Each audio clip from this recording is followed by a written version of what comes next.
Mesdames, Messieurs, bonjour à toutes et à tous, chers collègues, chers amis. Malheureusement, je ne peux pas être à vos côtés. Merci de m'avoir invité à l'occasion de cette conférence sur le fret multimodal. Et vous le savez, c'est un sujet qui me tient à cœur. Mais malheureusement, vous le savez, aujourd'hui et demain, nous allons être tenus en raison de la mini-plénière qui a lieu à Bruxelles sur un sujet qui nous traite tous et nous concerne tous, c'est le fameux paquet Fit for 55. Comme vous le savez, nous avons justement de nombreuses questions dans toute l'Europe parce que nous avons des objectifs ambitieux à atteindre et qui sont nécessaires.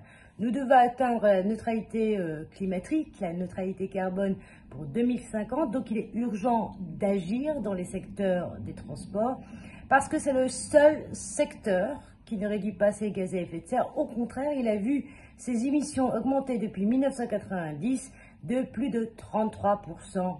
C'est énorme. Donc c'est un secteur qui, à lui tout seul, représente un quart des émissions de CO2 au sein de l'Union européenne. C'est la raison pour laquelle il est urgent d'agir concernant le fret. Vous savez que le transport de marchandises aujourd'hui a une véritable nécessité par le fret ferroviaire dans cette transition écologique et donc le train a un rôle plus que nécessaire. Maintenant, c'est indispensable. C'est la raison pour laquelle on sait que le fret ferroviaire émet 9 fois moins de CO2 qu'émet le fret routier. Donc, il n'y a plus nombre d'un doute quant à la stratégie adoptée. C'est la raison pour laquelle je me suis engagée à continuer notamment et à renforcer cette voie et cette volonté a été mise en œuvre dès mai 2020 avec les PDG, notamment des opérateurs de fret ferroviaire et le président, le directeur de l'agence de l'Union européenne pour les chemins de fer, M. Doppelbauer. Merci beaucoup à lui parce que nous avons tous ensemble réussi à publier une déclaration appelant à porter la part du fret ferroviaire de 30% d'ici 2030 dans toute l'Union européenne, contre 18 à l'heure actuelle en 2020. Donc le message est très très clair. Aujourd'hui, il faut que transport maritime pour les longs courriers et les marchandises denses, le rail transfrontalier pour les principaux axes et enfin le transport routier pour les kilomètres restants. Il s'agit donc pas juste d'objectifs irréalistes, non, ce sont des objectifs réalistes parce qu'il est grand temps véritablement il faut changer de modèle et que ce sont des mesures qui sont réellement une solution qui est pragmatique, nécessaire et qui est politique. Donc nous avons à ce titre appelé à une révision du règlement 913-2010 sur les corridors de fret ferroviaire pour mettre en place des structures de gouvernance appropriées pour subventionner le secteur ou encore à prendre des mesures concernant les frais d'accès aux infrastructures.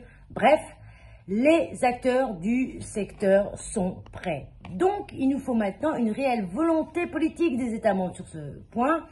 En effet, le message a été lancé il y a plus de 2 ans maintenant, donc je continue à porter cette voix depuis tout ce temps, mais les États membres restent beaucoup trop frileux en la matière. Je le rappelle, dans l'optique qui est la nôtre, nous avons besoin de tout le monde, toutes et tous. Alors, certes, l'an dernier, il y a eu 16 États membres qui ont publié une déclaration pour le fret ferroviaire. Texte que je ne peux que saluer. Mais 2 remarques à ce titre. Le premier, d'une part, l'effort doit être total et collectif. Aujourd'hui, face à l'urgence climatique, face au désastre annoncé, ce ne sont que les 16 États membres qui doivent être dans le même bateau, je devrais dire dans le même train, mais les 27. Donc, j'appelle l'ensemble des États membres qui n'ont pas encore suivi cette déclaration et je leur dis c'est essentiel que tout le monde travaille dans une même direction, dans le même sens, parce que la transition écologique doit être alliée à la justice sociale. Ça, c'était la première raison. Deuxième raison, il nous faut absolument des objectifs chiffrés et ambitieux. Et donc, nous allons indiquer avec les représentants, notamment des entreprises du fret ferroviaire et avec M. Doppelbauer, un chiffre précis.